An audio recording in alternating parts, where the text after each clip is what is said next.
नमस्कार।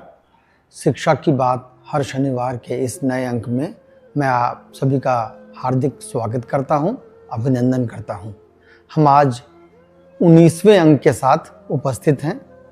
हमारे साथ शिक्षा विभाग के अपर मुख्य सचिव डॉक्टर एस सिद्धार्थ उपस्थित हैं। हम हमेशा की तरह शिक्षकों और अभिभावकों के कुछ प्रश्नों के साथ आज हम पुनः उपस्थित हैं, जो आपके प्रश्नों का जवाब देंगे।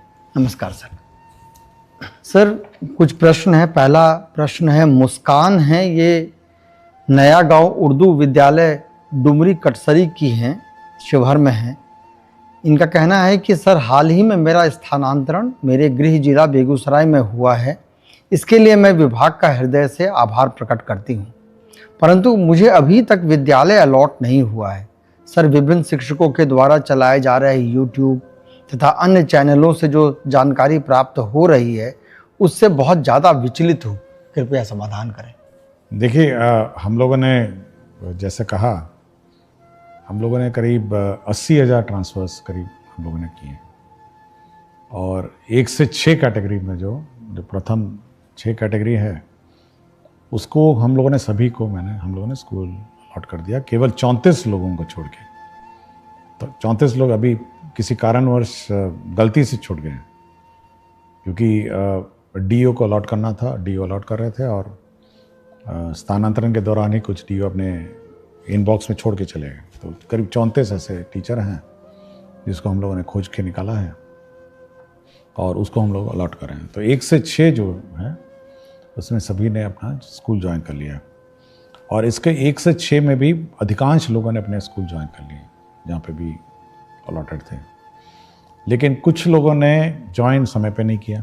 30 तारीख का अंतिम तिथि था, और आज भी मुझसे मिलने के लिए कुछ लोग आए थे और कह रहे थे कि अब 30 तारीख को हम ज्वाइन नहीं कर हम लोगों ने किया, हम ज्वाइन करना चाहते हैं। तो विभाग इसकी समीक्षा करेगी कि ऐसे कितने लोग हैं और क्या है, तो वो अलग बात है। और कुछ लोगों ने ज्वाइन नहीं किया। जो ऑप्शन दिया गया था कि यदि आप ज्वाइन नहीं करना चाहते हैं तो मत ज्वाइन करिए। तो जो व्यवस्था है 1 से 6 का, तो वो एग्जैक्टली ये है कि हम लोगों ने सभी को टेकअप कर लिया। साथ ही साथ फिर हम लोगों ने दूरी का, फिर जो 7वां कैटेगरी था उसमें महिलाओं को टेकअप किया सबसे पहले। और महिलाओं में सबसे पहले हम लोगों ने 1 से 5 का हम लोगों ने अलॉटमेंट किया, 1 to 5 का। और 1 to 5 करते करते हम लोगों ने जब इंटर डिस्ट्रिक्ट अलॉटमेंट की प्रक्रिया हम लोगों ने शुरू की, तो कुछ रेशोज़ तो हम लोग बैठ गए। मतलब एक टीचर इधर से गए, दूसरे जगह गए, दूसरे से तीसरी जगह गए।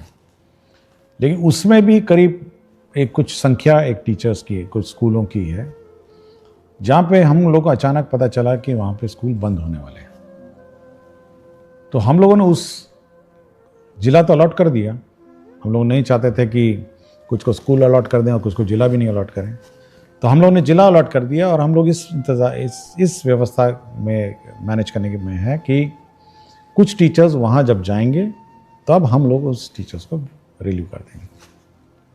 तो ये प्रक्रिया ऑनगोइंग है कि धीरे धीरे। और इसी में भी आपका जब आप देखेंगे कि हम लोगों ने TRE 3 में जो बचे हुए कैंडिडेट्स हैं उनका काउंसलिंग शुरू किया। उसके बाद डीलेड एमएड वाला जो केस मुकदमे से जो अभ्यर्थी आए हैं 150 और 1,500, वो भी आ रहे हैं। तो ये सब जो ज्वाइन करेंगे, तो ये सारे जो जहाँ पर एक संभावना थी कि टीचर्स मतलब स्कूल बंद हो जाएंगे, तो वहाँ पे पोस्टिंग करते हुए इनको रिलीव करेंगे। और मोस्टली ये जो 1 से 5 वाले टीचर हैं, ये बहुत ही पैनिक हो रहे हैं कि अब क्या होगा। तो ये जब आपको जिला ही अलॉट हो गया, तो आप थोड़ा वेट कर सकते हैं कि भाई हम लोग कोशिश कर रहे हैं कि पठन पाठन इफेक्ट ना हो, और टीचर्स पोस्टिंग के बाद आपको वहाँ से रिलीव कर देंगे, तभी हम लोग स्कूल अलॉट करेंगे। साथ ही साथ एक टीचर आपके यहाँ जाएगा और एक टीचर आप रिलीव हो जाएंगे। तो ये 7वां कैटेगरी हम लोगों ने ये किया है।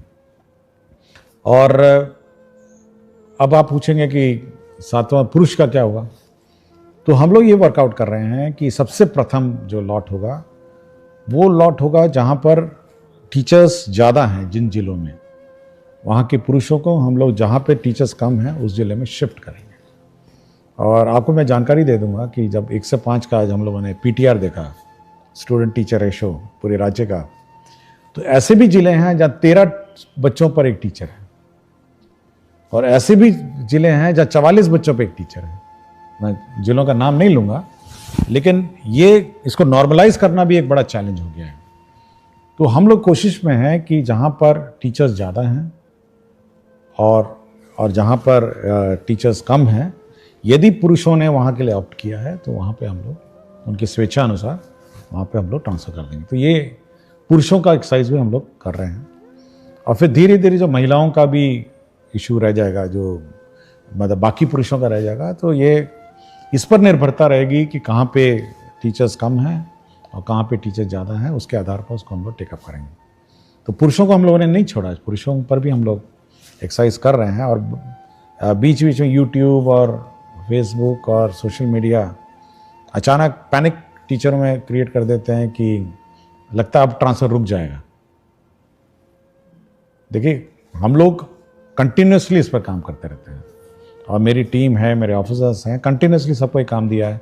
कुछ को पुरुषों का दिया है, कुछ को महिलाओं का दिया है, कुछ को 1 से 6 का जो इश्यूज़ हैं उसको सेटल करने का दिया है। तो ये पैनिक कभी नहीं होना चाहिए। और हम लोग का ऑफिशियल चैनल है, सरकारी चैनल है, हम लोग शिक्षा की बात करते हैं, और जब भी हम लोग प्रेस रिलीज़ करते हैं, एक ऑफिशियल प्रेस रिलीज, इसको इंटरप्रेट करने की कोशिश मत करिए। होता है कि अचानक आप इंटरप्रेट उसको करते हैं। हम लोगों ने जैसे ऐच्छिक स्थानांतरण दिया, ये एक ऑप्शन था, आप ऑप्शन मतलब चुनिए या नहीं चुनिए, लेकिन उसको इंटरप्रेट करने लगा कि लगता है कि अब ऐच्छिक स्थानांतरण होगा और कोई स्थानांतरण नहीं हुआ। ये कभी हम लोगों ने नहीं कहा ये बात। तो हमेशा देखिए, जब हम लोग प्रेस रिलीजेस देते हैं, आप थोड़ा इंतज़ार करिए, आप और इंटरप्रेट करने की कोशिश मत करिए। हमारा ऑफिशियल चैनल्स हैं जिस पर हम लोग अपना क्लैरिफिकेशन देते हैं, और हम चाहते हैं कि ये पूरी व्यवस्था ट्रांसपेरेंट हो और टीचर्स को जानकारी हो कि उनके साथ क्या हो रहा है। कोई बात हम छुपा के नहीं रखना चाहते कि भाई हम छुपा के रखे हुए हैं, और मतलब हम लोग अन्यथा बोलना नहीं चाहते। हमने आपको बता दिया कि 34 लोग हम लोगों से गलती होगी, छूट गया थे। हम लोग जिसको खोज के निकाले थे, जिनको 1 से 6 कैटेगरी में, जिनको जिला अलॉटेड है, स्कूल अलॉटेड नहीं है, कर रहे हैं। और जो लोग अब कुछ लोगों ने मुझसे पूछा, अचानक बहुत सारे मैसेजेस आए कि सर अंतर जिला वाले को तो आपने पास कर दिया और बाहर वाले जिले को आपने छोड़ दिया है। देखिए, टीचरों को समझना भी ये चाहिए। देखिए, सीनियरिटी जब टीचरों की लिखी जाती है, तो जब आप किसी अन्य जिले में जाते हैं तो आपकी सीनियरिटी उस जिले के टीचरों के सीनियरिटी सबसे नीचे हो जाती है। ये भी समझना चाहिए। और प्राथमिकता हमेशा उस जिले के अंदर इनसाइडर टीचर की है, और आपकी प्राथमिकता उसके बाद आती है, क्योंकि आप उस जिले के अंदर जा रहे हैं। तो अचानक ये भी पैनिक हो गया कि देखिए, उसको तो कर दिए, हमको छोड़ दिए, हमको टेकअप किए तो उसको छोड़ दिए। तो हम लोग एक फॉर्मूला से चलते हैं और एक सिस्टम से चलते हैं। हम लोग कोई मतलब रैंडम नहीं करते हैं, और निर्णय भी रैंडम नहीं होते। उसकी पॉलिसी होती है कि देखिए, हम लोगों ने विद इन डिस्ट्रिक्ट है, इनको ऐसे ट्रीट किया, आउटसाइड डिस्ट्रिक्ट है क्योंकि उनकी प्राथमिकता नीचे है, सबसे नीचे है, उनको हम लोगों ने ऐसे ट्रीट किया। तो ये सब हम लोग देखते हैं। तो कभी भी टीचर को ये नहीं सोचना चाहिए कि हम पक्षपात करते हैं या कोई रैंडम व्यवस्था करते हैं। हम लोग जो ट्रीटमेंट किसी एक कैटेगरी टीचर के साथ करते हैं, वही ट्रीटमेंट हम लोग बी कैटेगरी टीचर से। और कोई हम लोग मतलब इसका गलत इंटरप्रिटेशन किसी टीचर या किसी सोशल मीडिया में जो हमारे टीचर्स ग्रुप बहुत सारे हैं, उनको नहीं करना चाहिए। आप पूछ सकते हैं, विभाग से पूछ सकते हैं, बहुत सारे पदाधिकारी हैं, डायरेक्टर हैं, डीईओ हैं। और हम लोगों ने ये भी व्यवस्था की है व्यवस्था में कि अगर आप अपने प्रेजेंट पोस्टिंग से शुद्ध हैं विद इन द डिस्ट्रिक्ट, तो आप अपने स्थापना समिति, अपने ग्रीवांस पोर्टल में आप अप्लाई करिए। और ग्रीवांस पोर्टल डीईओ देखते हैं, आरडीडी देखते हैं, और हम भी देखते हैं, और मॉनिटरिंग उसकी होती है। और जिला स्थापना जो समिति है, जो डिस्ट्रिक्ट की कमेटी है, वो अगर आपको कोई विशेष समस्या हो, मतलब बहुत ही विशेष समस्या हो, एनमास तो नहीं ले सकते, अचानक फिर से 10-20 हज़ार का शुरू नहीं कर सकते, लेकिन आपको कोई विशेष समस्या है, आपकी सुनवाई करेगी और आपके समस्या का समाधान करेगी। और मैं बार बार यही बात कहता हूँ और हर फोरम पे यही कहता हूँ कि टीचर्स की सुविधा तो हम लोग कंसिडर करते हैं, लेकिन बच्चों की असुविधा हम लोग मतलब क्रिएट नहीं करना चाहते हैं। हम लोग ऐसी व्यवस्था नहीं क्रिएट करना चाहते हैं जहाँ पे स्कूल बंद हो जाएं, पढ़ाई पाठन अफेक्टेड हो जाए, या फिर मैथ्स टीचर चले जाते हैं तो मैथ्स टीचर अब नहीं है तो क्या करेंगे, साइंस टीचर अचानक ट्रांसफ़र हो गए तो क्या करेंगे। तो वैसी व्यवस्था हम लोग नहीं चाहते। हम लोग चाहते हैं कि बच्चों की पढ़ाई जो है, शिक्षा विभाग की प्रायोरिटी बहुत ही क्लियर होना चाहिए, शिक्षकों को भी, अभिभावकों को भी, कि शिक्षा विभाग की सबसे प्रथम प्रायोरिटी शिक्षा व्यवस्था में सुधार और शिक्षा व्यवस्था को सुदृढ़ करने का। ये बिल्कुल टीचर लोग भी अपने दिमाग में बैठा लें और हम भी अपने दिमाग में बैठा चुके हैं। उसके बाद आता है हमारे टीचर्स का कंफर्ट और अपने टीचर्स की सुविधा।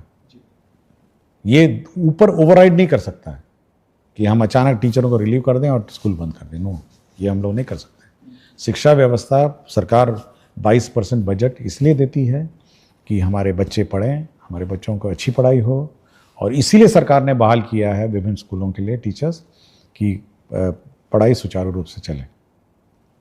हाँ, आप लोगों को कठिनाई हुई है, बहुत सारे पोस्टिंग रैंडम पूर्व के सालों में हुए हैं। हम लोग उसको रिजॉल्व करने की कोशिश में लगे हैं और इसमें पेशेंस होना चाहिए और थोड़ा सब्र करना चाहिए टीचरों का।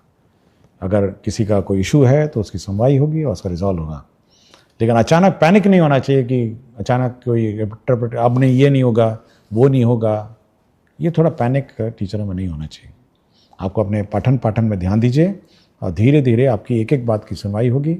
और जहाँ तक यथासंभव, मैं बात बोलता हूँ, यथासंभव हम लोग आपका ख्याल रखेंगे, लेकिन आप अपने शैक्षणिक व्यवस्था और पढ़ाई व्यवस्था सुदृढ़ रखें और यह सुनिश्चित करें कि आपके विद्यालय में पढ़ें। बहुत बहुत धन्यवाद सर।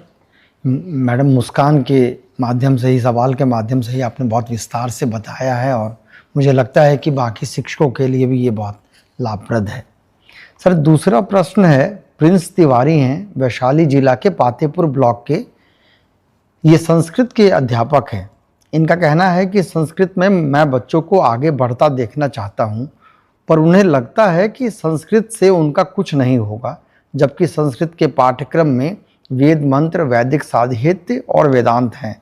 ज्ञान, संस्कृत, दर्शन और वैज्ञानिक चेतना वाली भाषा संस्कृत से बच्चों को कैसे जोड़ा जाए, मार्गदर्शन चाहता हूं। देखिए, आपको जानकारी होगा, हम लोगों ने संस्कृत बोर्ड के अध्यक्ष की भी नियुक्ति हाल ही में की है और हम लोग डिस्कशन भी कर रहे थे। कल की बैठक में मैं बात भी कर रहा था कि कैसे संस्कृत शिक्षा को और सुधार किया जाए। और यह सबसे पुरानी हमारी भाषा है और हमारे धर्म ग्रंथ भी इसी भाषा में लिखे गए हैं, और हमारे वेद और पुराण जो भी कही गई है। और बहुत सारी भाषाओं की ये मतलब ये बेस भाषा है, मतलब इस पर बहुत सारी भाषाएं हैं इस देश की, इसके ऊपर बनाई गई। इसलिए ये बहुत ही हमारे लिए मतलब इम्पॉर्टेंट भाषा है और हम लोग के दिल के करीब है, ये इम्पॉर्टेंट है। और एक तो जैसे बहुत सारे वेद मंत्र और ये सब में तो है ही है, लेकिन बहुत सारी सरकारी नौकरियों में भी आजकल संस्कृत एक बहुत इम्पॉर्टेंट, यूपीएससी में है आपकी संस्कृत भाषा है, आर्मी में बहुत सारे नौकरियां हैं, साथ ही साथ शैक्षणिक संस्थाओं में भी ये संस्कृत भाषा में नौकरियां हैं। और साथ ही साथ ये बहुत ही कंप्यूटर फ्रेंडली भाषा है, ये इतनी मैथमेटिकल है कि ये कंप्यूटर फ्रेंडली भाषा है। इसलिए बहुत सारे मैं कहीं पढ़ रहा था कि कुछ लोग नासा में भी संस्कृत पे पेपर लिखे हैं, मैं जस्ट पढ़ रहा था। लेकिन ये बहुत ही महत्वपूर्ण भाषा है और ये हम लोग के दिल के करीब और ये बहुत ही आदर से हम लोग को इसको पढ़ना चाहिए और इंटरेस्ट लेना चाहिए। शुक्रिया सर। एक है पुनीता कुमारी, राजकीय मध्य विद्यालय कोटवा गोपालगंज की हैं। इनका कहना है कि सर्वप्रथम आपके द्वारा किए गए बेहतरीन कार्यों हेतु आपको साधुवाद दे रही हैं सर। महोदय, आपके द्वारा अभिभावक गोष्ठी को लेकर एक कैलेंडर जारी किया गया है जो बेहद सराहनीय और प्रशंसनीय है। महोदय, क्या उक्त कैलेंडर को सभी विद्यालयों के सूचना पट पर लगाया जा सकता है, जिससे कि अभिभावकों को पूर्व से ही गोष्ठी के संबंध में सूचना मिल सके? यह अत्यंत लाभकारी सिद्ध होगा। ये अच्छा सुझाव है। हम लोग कोशिश करेंगे कि जो भी नोटिस बोर्ड है उसमें अगला अभिभावक गोष्ठी का डेट अंकित रहे, ताकि अभिभावकों को पता चल जाए कि ये गोष्ठी का अगला तिथि है, और सभी लोग अभिभावक और कोशिश भी करेंगे, देखते हैं, ट्रायल लेते हैं कि सभी को एसएमएस, क्योंकि कुछ अभिभावकों का फ़ोन नंबर भी हैं, कोशिश करते हैं कि एसएमएस से भी खबर कर दें कि अगला अभिभावक, अभी बच्चे का अगला अभिभावक गोष्ठी फलाना है, भाग लें, ये भी कोशिश करते हैं। लेकिन अच्छा सुझाव है कि अभिभावक गोष्ठी की सूचना अच्छी तरह दी जाए। बहुत उपयोगी है सर। एक शिक्षक ने पूछा है कि आदरणीय एसीएस महोदय, वोटर सत्यापन के कार्य में विद्यालय के 80-90% शिक्षक लग गए हैं। ऐसे में जो विद्यालय में रह गए हैं उन्हें बहुत कठिनाई हो रही है। कई विद्यालयों में मात्र एक ही शिक्षक है। ऐसे में विद्यालय का संचालन कैसे करेंगे, इस पर कोई दिशा? देखिए, इलेक्शन का कार्य महत्वपूर्ण कार्य है, और ये पीपल्स रिप्रेजेंटेशन एक्ट से गवर्नड है, इसलिए उसके बारे में मैं कोई टिप्पणी नहीं करूँगा। लेकिन मैंने सभी डीओस को कहा है कि वो मॉनिटर करें हर स्कूल्स को, जहाँ पे भी टीचर्स अपने वोटर लिस्ट पुनरीक्षण कार्य में व्यस्त हैं, तो अन्य अगल बगल के स्कूलों में से टीचर्स को लगा के डिप्यूट करके संचालन करेंगे, और ये सुनिश्चित करेंगे कि शैक्षणिक कार्य प्रभावित नहीं हो, क्योंकि आगे फिर इलेक्शन भी है, उसमें भी हो सकता है ये सब कार्य प्रभावित होगा। और साथ ही साथ आरडीडी को भी कहा गया है कि आप मॉनिटर करिए कि ऐसा ना हो कि सारे के सारे टीचर वोटर लिस्ट वेरिफिकेशन में चले जाएं और शैक्षणिक कार्य प्रभावित। तो अगल बगल पंचायत में, उसी पंचायत के टीचरों को डिप्यूट करके उसको काम शुरू किया जाए और सुनिश्चित किया जाए कि शैक्षणिक कार्य प्रभावित। शुक्रिया सर। एक सतीश कुमार हैं, ग्राम पिपरा धुकराहा, रामनगर, पश्चिम चंपारण के। ये निवासी हैं सर। इनका कहना है कि इनके 2 बच्चे हैं, पिपरा धोकराहा रामनगर में ये पढ़ते हैं। महाशय, आजकल अत्यधिक गर्मी के सीज़न में भी किसी कक्ष में पंखा नहीं लगवाया गया है, जिसकी वजह से हमारे बच्चे की तबीयत खराब हो जाती है। अतः महाशय से निवेदन है कि विद्यालय में पंखा। देखिए, हम लोगों ने सभी हेडमास्टर्स को 50,000 रुपये दिया था, लास्ट ईयर भी दिया और इस साल भी दिया। ये इसीलिए दिया था कि पंखा लगाइए और तार खींच के पंखा लगाइए, स्विच लगाइए। ये बिल्कुल स्पेसिफिक डायरेक्शन है, क्योंकि ये मुख्यालय से हम लोग कुछ नहीं कर सकते। हम लोगों ने सभी को पैसे दे दिया कि भाई आप पंखा लगाइए, और अब ये भी कहा कि गर्मी सीज़न के शुरुआत में ही आप लगाइए। अब ये क्यों ये लापरवाही ये हेडमास्टर साहब ने की है, इसकी मैं जांच करवाता हूँ, क्योंकि मैंने सुनिश्चित किया था कि आप गर्मी शुरू होने से पहले सारे कमरों में पंखा कितना दाम होगा, 5,000 से ज़्यादा का क्या होगा, तार वार लगाना है, स्विच लगाना है। अब 50,000 मैंने दिए हैं सारे स्कूल को, 2 बार दे चुका हूँ मैं। तो ये मैं चेक करता हूँ कि हेडमास्टर ने क्यों नहीं किया, और ये बिल्कुल स्पष्ट है। मतलब मैं बाकी अभिभावकों को कह रहा हूँ कि ये हेडमास्टर को पैसा दिया गया है पंखा लगाने के लिए, स्विच तार सबके लिए। Thank you sir. ये एक मनीष कुमार हैं, वर्तमान में अररिया जिले के नरपतगंज ब्लॉक के उत्क्रमित उच्च विद्यालय मिर्दौल में पीजीटी केमिस्ट्री के शिक्षक हैं। इन्होंने कहा है कि मैंने अपनी पढ़ाई आईआईटी पल्लाक्कड़ केरला से की है। उसके पश्चात पीडब्ल्यू कैरियर पॉइंट जैसे बड़े कोचिंग संस्थानों में केमिस्ट्री फैकल्टी के रूप में 1 लाख रुपए से अधिक की महीने की सैलरी छोड़कर सरकारी विद्यालय में शिक्षण प्रारंभ किया, ताकि आर्थिक स्थिति से जूझ रहे बच्चों के जेई नीट जैसे परीक्षा को पास करने में बाधा न आए। लेकिन वर्तमान स्थिति यह है कि यहाँ फिजिक्स और मैथमेटिक्स के पीजीटी शिक्षक ही नहीं हैं, जिसके चलते टीम वर्क हो नहीं पा रहा है, साथ ही अन्य परेशानियों का भी सामना करना पड़ रहा है। अतः मेरा उद्देश्य पूरा नहीं हो पा रहा है। तो क्या मुझे बीएसईबी फ्री कोचिंग ज्वाइन करने का आदेश और स्वीकृति विभाग से मिल सकता है? देखिए, हम लोगों ने, आपको याद होगा, हाल ही में हमने चिट्ठी लिखा है कि जहाँ पर जो सब्जेक्ट टीचर्स नहीं हैं, आप डेपुटेशन से उसको काम चलाइए। अगल बगल पंचायत के जो स्कूल्स हैं उसी में आप डेपुटेशन से काम चलाइए। और हमारी बात भी हो रही है साइंस एंड टेक्नोलॉजी डिपार्टमेंट के साथ कि कुछ फैकल्टी या कुछ स्टूडेंट्स जो मतलब मैथ्स और साइंस पढ़ा सके, तो वो भी कुछ कंट्रीब्यूट करेंगे।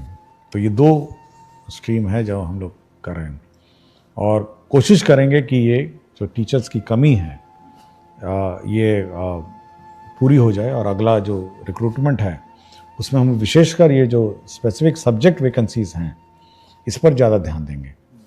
और जहाँ तक ये कंपटीशन की बात है, मैं बताना चाहूँगा कि हम लोग जितने भी देश के प्रमुख कोचिंग संस्थाएं हैं जो जेई नीट और ये सब का कोचिंग देते हैं, उनसे हम लोग MOU कर रहे हैं। हाल ही में हम लोगों ने कस्तूरबा गांधी विद्यालय का फिज़िक्स वाला PW के साथ हम लोगों ने MOU करने का निर्णय लिया। उनका ऑफ़र आया था तो हम लोगों ने निर्णय ले लिया है कि अब फिज़िक्स वाला जितने भी कस्तूरबा गांधी विद्यालय हमारे हैं, लड़कियां हैं, उनको कोचिंग कराएंगे। और इसके लिए हम लोगों ने 1.5 लाख रुपये जो टीवी मॉनिटर है ऑनलाइन कोचिंग के लिए और जो भी इंफ्रास्ट्रक्चर है उसके लिए हम लोगों ने सैंक्शन भी कर दिया है। तो धीरे धीरे हम लोग जब बाकी जितने भी अन्य कोचिंग संस्थाएं हैं उनके साथ भी धीरे धीरे हम लोग विभिन्न विद्यालय और विविध आवासीय विद्यालय इनके साथ हम लोग अब टाई अप करेंगे।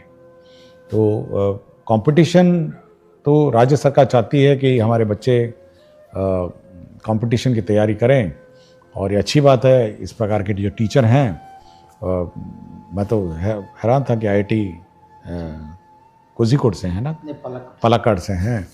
तो हम लोग इनको रिसोर्स पर्सन इस व्यवस्था के लिए यूज़ कर सकते हैं कि आप आकर जो कस्तूरबा गांधी विद्यालय में जो कोचिंग कराई जा रही है उसको कोऑर्डिनेट करने के लिए हम इनको यूज़ कर सकते हैं। लेकिन मुझे इतना ही डर है कि अगर मैं उनको भी निकाल दूंगा, जो अभी बाकी टीचर की कमी है, तो इनकी भी कमी हो जाएगी वहाँ पे।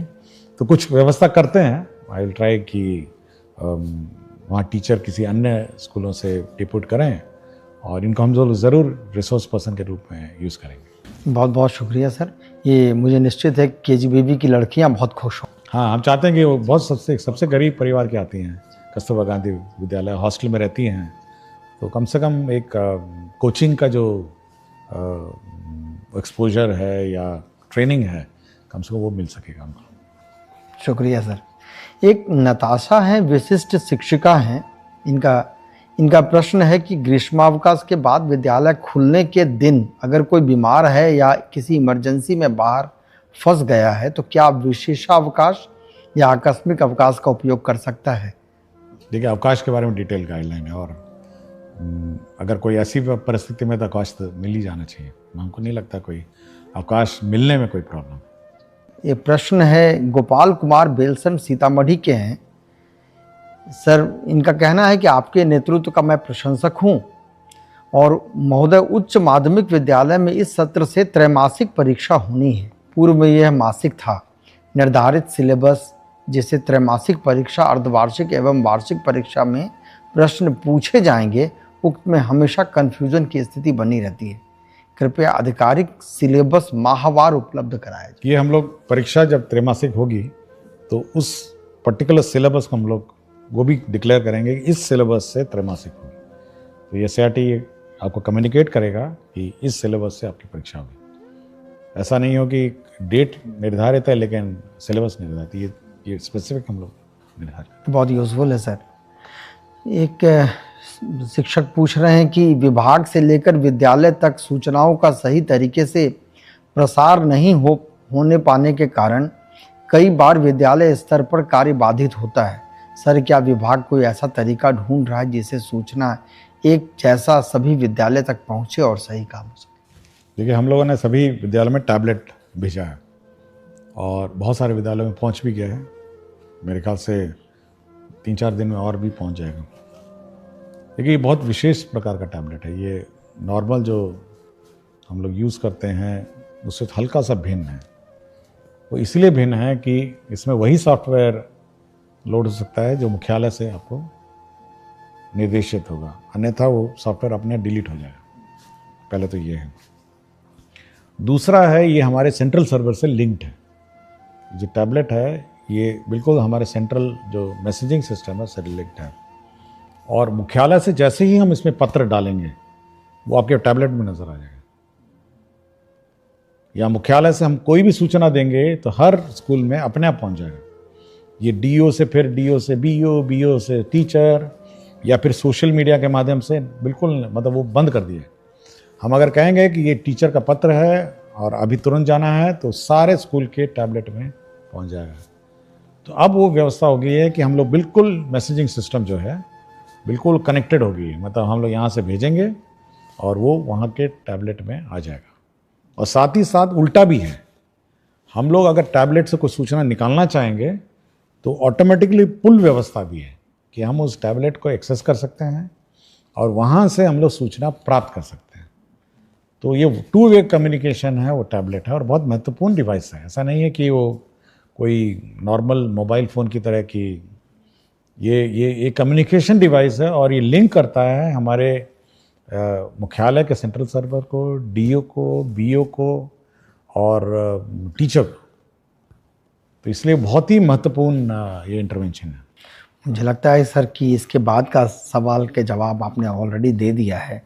सवाल है कि हम लोगों को विभाग के द्वारा टैबलेट फ़ोन दिया गया है। सर बच्चे इसे देखकर बहुत खुश हुए और आपको धन्यवाद दिए। सर अब इस टैबलेट का करना क्या है? नहीं, ये बच्चों के लिए नहीं था। नहीं, ये बच्चों के लिए नहीं है बिल्कुल। अब मैंने एक फ़ोटो देखा था जिसमें बच्चों ने मुझे ही धन्यवाद दे दिया, तो मैं पूछा भी कि भाई ये तो बच्चों के पास जाना नहीं था, ये बच्चे इसको लेके क्या कर रहे हैं। देखिए जो टैबलेट है वो पहले एक तो हेडमास्टर के पास रहेगा, फिर दूसरा टैबलेट जो है वो दूसरा टैबलेट प्रभारी है, तो तीसरा टैबलेट प्रभारी है। जहाँ 2 हैं वहाँ 2 ही हैं और 3 लोग या 2 लोग जो भी है इसको ऑपरेट करेंगे। और ये कम्युनिकेशन सिस्टम है शिक्षा विभाग का मुख्यालय और स्कूल का बीच का। स्कूल की गतिविधियाँ वो टैबलेट में दर्ज करेंगे। मुख्यालय कोई सूचना देना चाहेगा दे सकता है और मुख्यालय अगर किसी स्कूल की गतिविधियां देखना चाहेगा वो इस टैबलेट के माध्यम से देख सकेगा। तो ये कम्युनिकेशन डिवाइस है। ये बच्चों के लिए नहीं गया है, बच्चों के लिए अलग से है। बच्चों के लिए अलग से स्मार्ट क्लास बन रहा है, सैंक्शन हो रहा है। बच्चों के लिए अलग से आईसीटी लैब है।